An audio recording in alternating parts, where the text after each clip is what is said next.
whose title of this video is Fight Between Isaias Afwerki's Sons and Oromummaa-Weyane Nexus.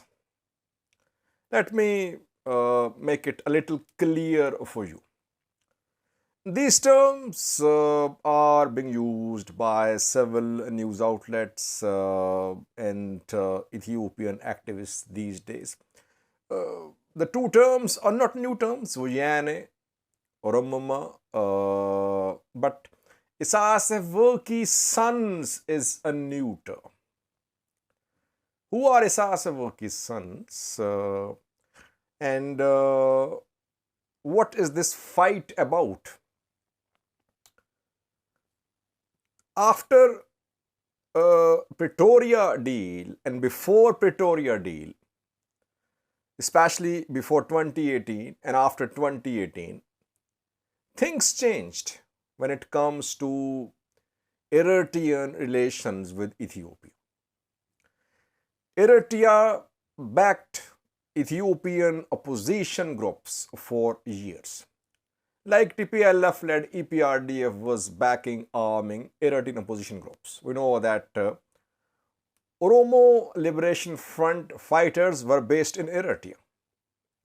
Eritrea was their headquarters, you can say.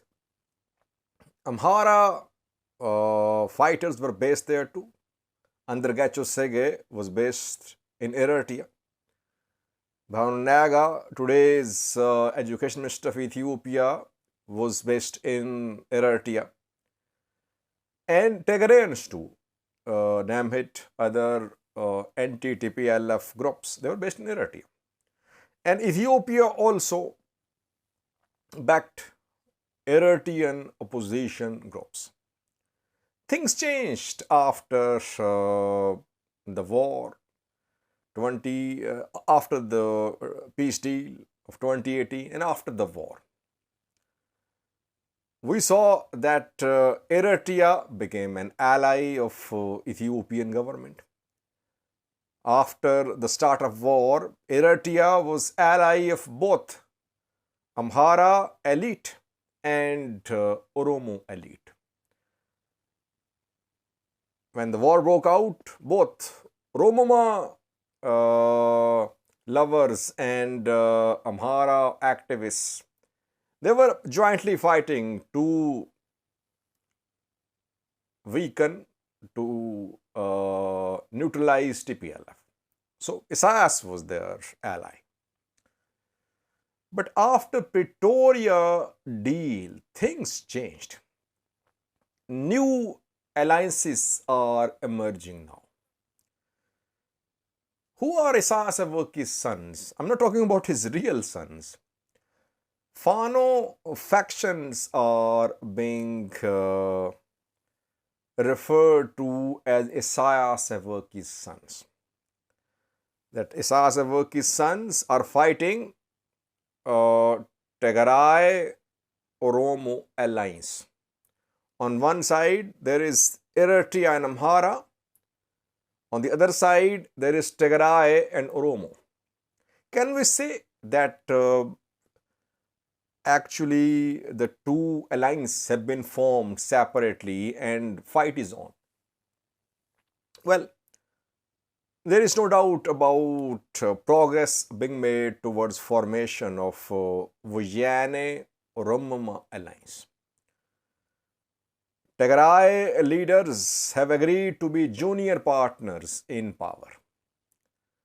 We are seeing rapid developments in this regard. That Getachew visited, I think, Bishoftu.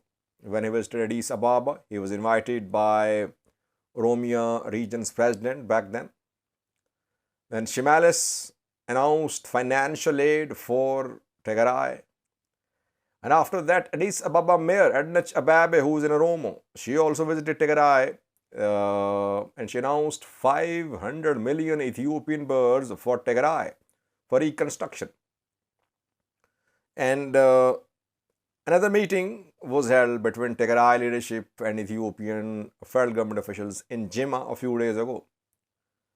So Tigray Oromo alliance is definitely taking shape. And regarding the split within Orthodox Church, again, the two seem to be on the same page.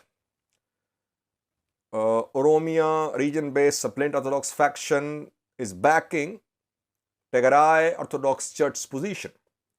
Tigray Church has refused to be back with the main church. Oromia region breakaway faction is supporting Tigray diocese statements. So on the issue of the Orthodox Church authority, the two are united too. On the other hand, Eritrea Amhara alliance is not as visible as Oromia-Tigray alliance. Why? Obviously because Eritrea cannot engage with Amhara without taking Addis Ababa on board. Direct engagement would be a matter of concern for Ethiopian federal government. And Eritrea trained Amhara special forces, some Amhara militias in the past. That is why it would be unacceptable for the Prime Minister of Ethiopia's federal government to see Eritrea directly contacting Amhara region-based groups, hardliners, activists, journalists, Fano factions, Skandar, Mere Wadajo, etc. But we saw that Damakazadu was in Eritrea last month, at the end of last month. He was in Hajar. He celebrated Eritrean Independence Day there on Eritrean soil. Did he seek permission from Ethiopian federal government? I am not aware of Damakazzadu's request for permission to go to Eritrea. But he was there. So some elements in the Amhara region which are supportive of Fano, supportive of hardliners, they are in touch with Eritrea. But it does not mean that we can say Eritrea is actively backing Fano fighters. So can we say that Fano fighters are Isaias Afwerki's sons? I would not use this term. This term is being used by Oromummaa activists. They are trying to paint Fano fighters as backed by Eritrea. So they are calling them Isaias Afwerki's sons. Now, what is going to be the outcome of this start of fight between Oromummaa-Weyane nexus on one side and Fano fighters allegedly backed by Eritrea on the other side? Now, Tigray-Oromia alliance can become stronger. Both are Ethiopian regions. They can support each other in different ways. It's not illegal. It's according to Ethiopian constitution. When it comes to Amhara-Eritrea alliance, it can only be strengthened secretly. Eritrea cannot openly support Fano fighters. Eritrea can only support Fano fighters through discreet means. And Ethiopian National Defense Force is being challenged by Fano fighters. Ethiopian National Defense Force is on good terms with Eritrean military officials. We have seen some Ethiopian government officials attend Eritrean Independence Day celebrations last month on Tigray-Eritrea border.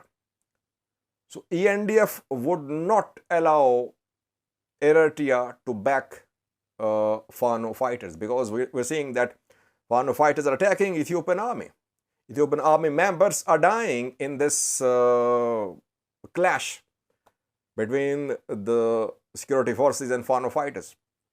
That is why Fano fighters will find it difficult to get support from Eritrea.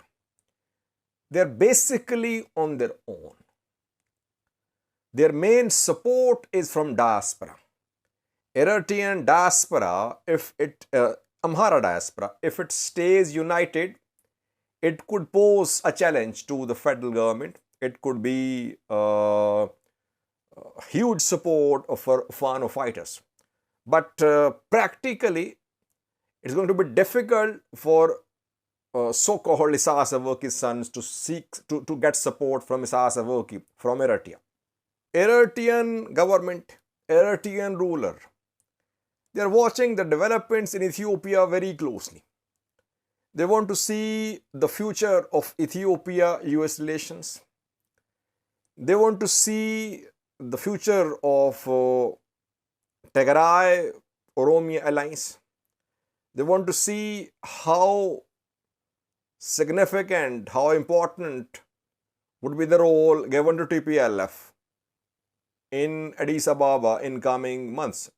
It will happen, by the way, after regional election, federal election, TPLF will be in Addis Ababa or Tigray party will be in Addis Ababa. Eritrea watching closely. At this point of time, Eritrea is staying in touch with Amhara groups, but it is not actively supporting Amhara region-based so-called Isaias Afwerki's sons. On the other hand, we're seeing that the two sides, Tigray, Oromummaa-Weyane,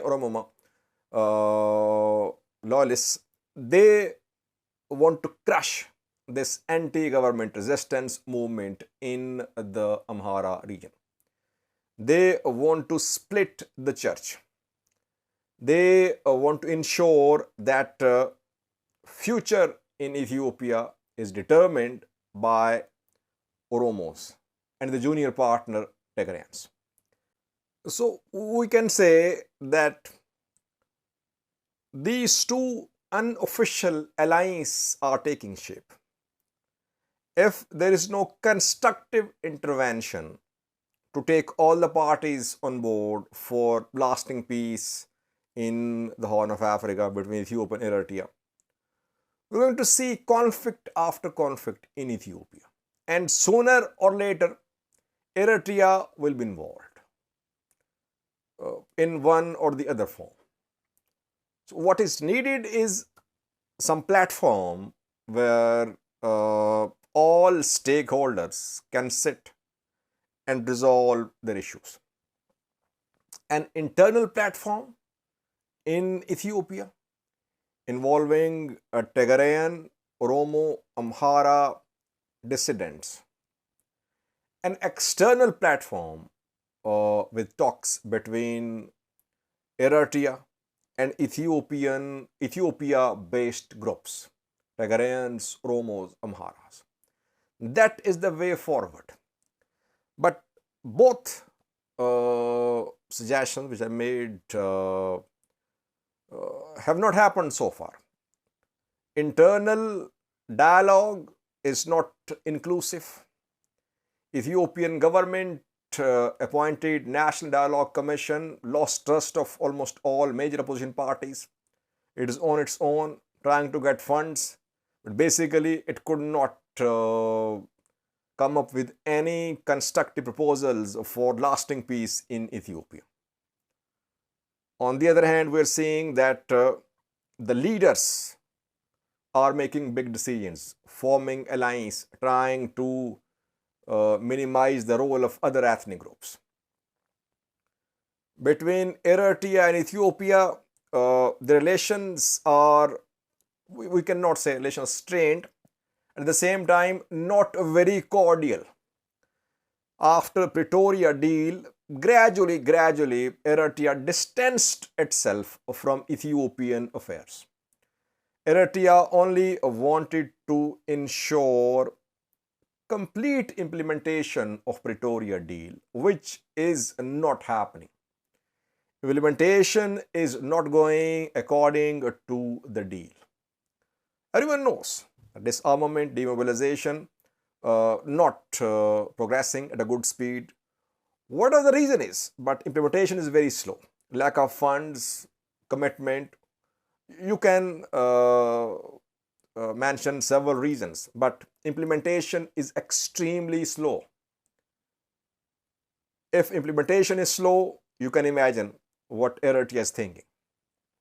Watching the developments in Ethiopia closely, not ready to renew or form any comprehensive economic strategic partnership with Ethiopia. It is not on the cards because Ethiopia is in a very volatile state, transition state.